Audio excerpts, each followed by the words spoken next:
What's going on, everybody? Welcome back to Dash Reacts. And today, let's check out some more Louis C.K. So this is Louis C.K., A True Comic Genius, Part 2.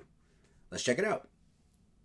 Well, I think life is pretty, I don't think it's so awful. I mean, I don't think you should expect anything to go well. I think the only thing you have coming to you, after you're born, the only thing you have really coming to you is death. That's the only thing that you're owed. It's true, though. I mean, a little dark, but true. You're owed. And the rest of it is whatever you get lucky enough to dodge the buses that can hit you and stuff, you know. Right. But I think the world the way it is better than it could be. I think that you know, there's war and there's murder, but there's not as much as there could be. Really. There could be so much more. Like when I see a crowd of people like at Disneyland or something, I'm like, how are they not killing each other all the time? Like, how are there not like 50 murders every day at Disneyland? Just people with knives just going, could you just move? You know, just little, just... When I hear like a man was murdered, I'm like, sure he was. You know, people get this. There's no horror. There's no, oh my God, a man was murdered. I'm upset for him, blah, blah, his family, but I'm not surprised. I'm not surprised. I was, once I saw a homeless guy at a bus stop, and he looked really wretched, and there was a woman next to him with a purse, and in my head I was saying to him, murder her, what are you, just murder her and take the money. You're homeless. Life is kicking you in the balls every day. Start murdering and eating well. Like, why wouldn't you do that? Sounds very reasonable when you say it. And this week is testing week at schools. I hear a lot about that. Yep. Yeah, so they're... I know David Letterman kind of takes like one of the top, in most people's minds, he takes like one of the top spots as one of the greatest talk show hosts. But truth be told, I never really watched much Letterman. I don't know if it was like a timing thing or error. I don't know. But I need to go back and watch some old episodes of his show. did 3 days of extensive standardized testing. Mm-hmm. And what are the consequences of the standardized testing? Well, the way I understand it, if the school's kids don't test well, they burn the school down. So it's pretty high pressure. A lot of pressure on the kids. Yeah. Wow. And the tests are written by people that nobody knows who they are. It's very secretive. Mm-hmm. And the questions are, because they have to prepare for these tests for a long time. A lot of the year is about the tests. Teaching for the test. Teaching to the test, they call it, because they decided there's a new way kids should think, and we're going to prove they're thinking it by having them pass these tests, or we burn the school down. So, anyway, my kids kind of panic when they're in these, you know, which is okay. You know, my mother was a math teacher, and she taught me that moment where you go, I don't know what this is when you panic. That means you're about to figure it out. Ah. That means you've let go of what you know, and you're about to grab onto a new thing. That's great. It's actually a good way of thinking about it. Wish I saw it that way now. Like I'm learning JavaScript, and it's kicking my ass. That you didn't know yet. So I'm there for them in those moments, and I go, come on, just look at the problem. And then I look at the problems, and it's like, you know, Bill has 3 goldfish. He buys 2 more. How many dogs live in London? Or something like that. So, wow. That's crazy. Well, you better notify the fire department. That's right. New York is such a part of your show. Yeah, I love it. And the way you depict New York, you must go crazy for this town. I do, because there's all sides of the spectrum here, you know. Sometimes you're with I have children here, too, so sometimes you're in a park and there's pigeons, and then there's an old lady masturbating or whatever. That's a big joke. I'm saying that's one side of the spectrum. Yeah. Well, you know how it is when you're looking at pigeons. Yeah. They're pretty erotic. Worked up. Well, she fed all her bread to them, and there was nothing left, so she started to masturbate for them. She's doing it for the pigeons. Okay. All right, I'm sorry. Part of it was I wanted to cut out the middleman. That's an exciting idea. Yeah. I make a show, I literally output it on my MacBook, and you watched it on your iPad. That was exciting to me. Yeah, sure. But here's the thing. When you cut out the middleman, you deal with the customers directly. Are you really dealing with the customers? Well, I read some of the emails I get. And like one guy wrote to me after I was on the air for 3 weeks, and he said, I'm still on the fence about trying your show. I don't know if I want to spend the $5. So can you write me an email and try to convince me to watch your show? And I'm like, you know, take your $5 and shove it up your ass. Like, I just got mad. Because Dancing is a terrible career choice. You like watching it, but you think it's a terrible career the choice. worst available career choice. Why? What are you talking huge, about? A massive amount of dedication followed by giving up. That's what they all have to give up. Because What are you nobody, talking there's about? like 3 dance jobs on the planet Earth. And there's no second tier. Okay. Like any other, even a musician, even being a musician and not there, what are you doing? Don't be a musician. That's a stupid thing to do for a living. But if it doesn't work out the way you wanted, you can look at these. You've got these guys here. Oh no! These guys. Okay. What are you talking about? No.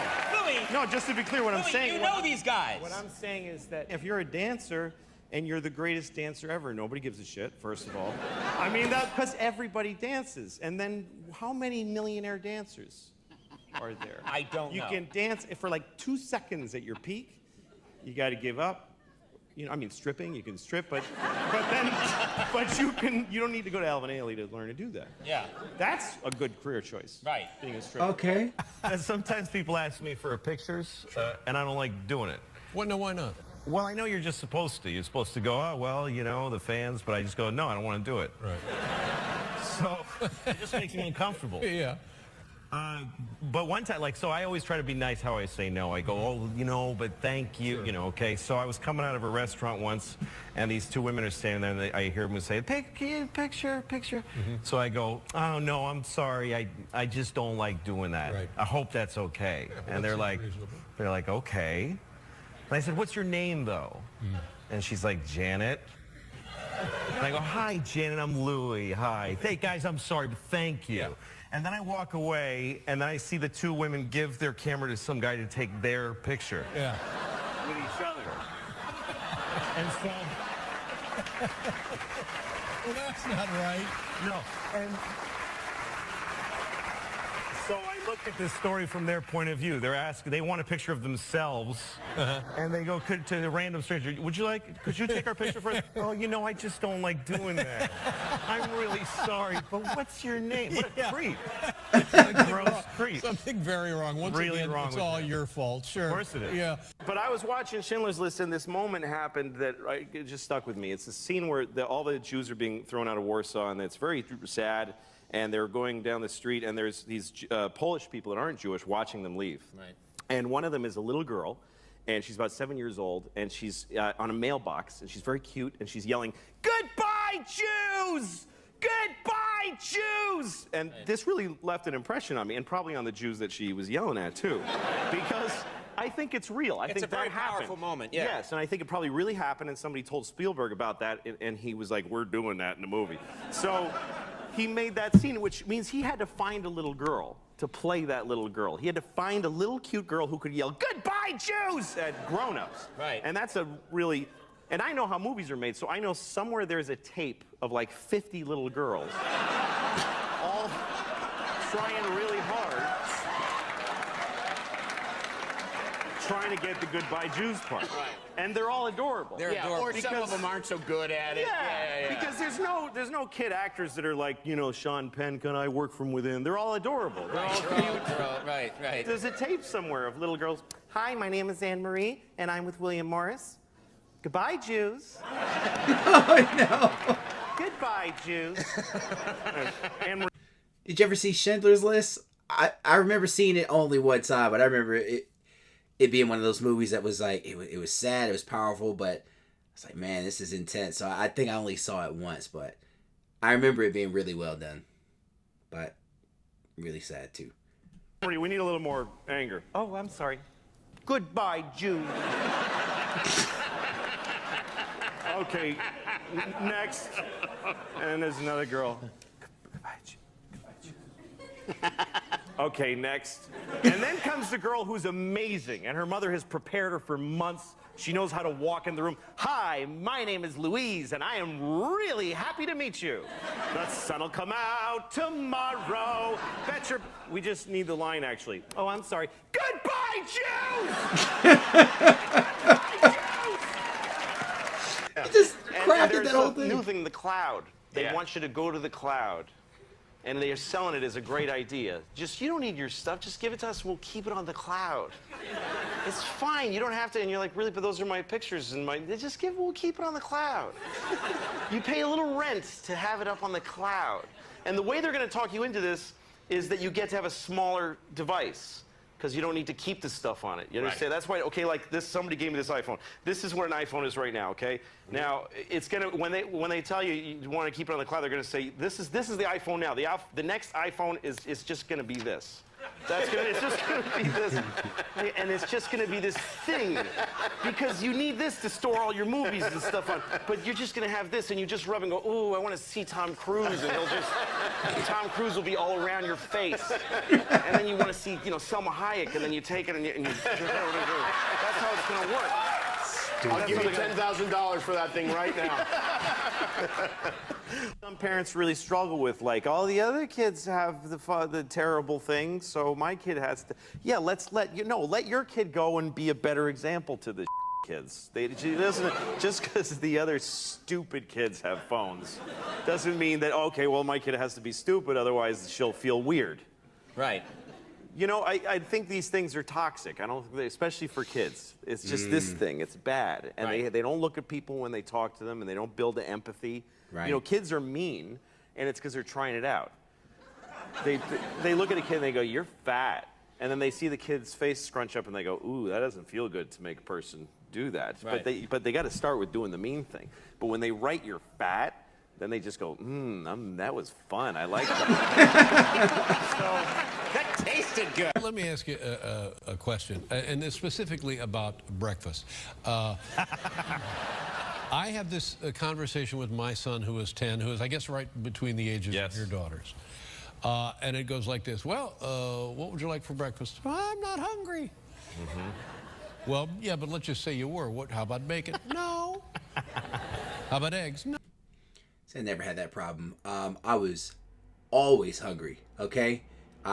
If breakfast was a bowl of Crunch Berries, huh? Anybody like Crunch Berries, Captain Crunch? Or if it was waffles, give it to me. Like, I'm not that dude. Like, I'll skip breakfast now because I'm trying to, if I'm trying to cut fat or whatever, but back in the day, would never skip. No.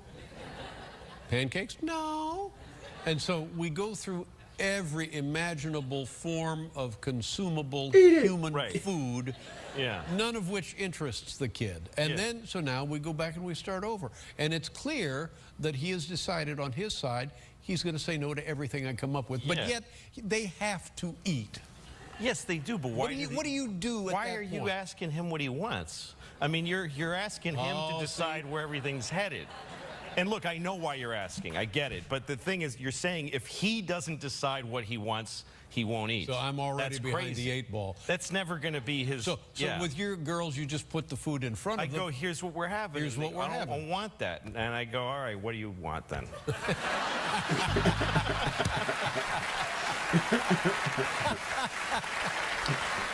Well, how are your children doing? Are they all right? How are they? My kids are good. Yeah. I mean, on paper, they're great. They're 2 little white girls in America. Right. I mean, sometimes I look at it that way. I look at them, I'm like, you can't say anything. Yeah.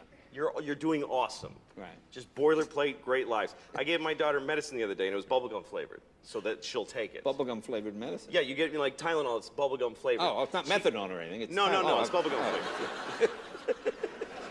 I give her, she got a fever, Tylenol, bubblegum flavor, and she goes, ew. I'm like, you, ew. You can't say ew. I'm sorry. It's medicine. It's medicine, right, exactly. It's medicine. Most children don't have medicine. Right. Most children in the world, they get sick, they die on a rock with a bear eating them. That's how they handle it. Right. And, he's got a sniffle, ring the bear bell and put him outside, whatever they do. You're a little white girl in America. You wear clothes made by children your age professionally. Oh, no. You don't get to say ew. That's right. He's right. About your bubblegum medicine. I never heard of bubblegum medicine. Well. You got the holidays coming up. Are you doing any plans? No, you seem like a very holiday guy. I just want to say I'm not trying to say that if you're white you can't complain. Right. I'm just saying that if you're black, you get to complain more. Right. Right. Because you can't. There you go. Don't tell the band that. Yeah. You feel that we now, in the 21st century, we take technology for granted? Well, yeah, because now we live in an amazing, amazing world, and it's wasted on the crappiest generation of just spoiled idiots that don't care. Because this is what people are like now. They got their phone, and they're like, it won't. Give it a second. It's going to space.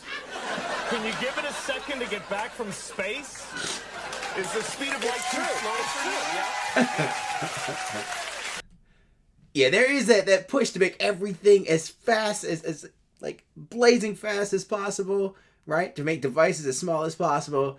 Yeah, I think technology getting so, like, becoming so good so quickly, it's definitely spoiled a lot of us, right? Yeah, I can't lie. Remember back when internet used to take a second? Like, for those of you who are old enough to remember, do you remember dial-up internet? When you used to have to, like, use your phone line? It used to do, like, like when you would get on the internet. Things have changed so much. I was on an airplane, and there was internet, high-speed internet on the airplane. That's Yes. the newest thing that I know exists. And I'm sitting on the plane, and they go, open up your laptop. You can go on the internet. And it's fast, and I'm watching YouTube clips. I'm in an airplane. And then it breaks down. And they apologize. The internet's not working. The guy next to me goes, this is bull.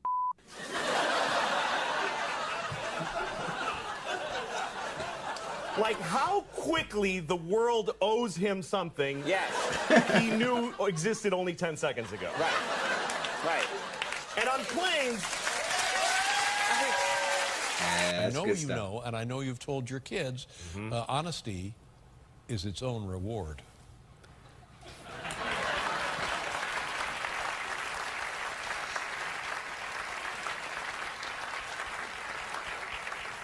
I don't think so. I don't think so. But here's the thing about lying is that I don't think you should do it, but I get it.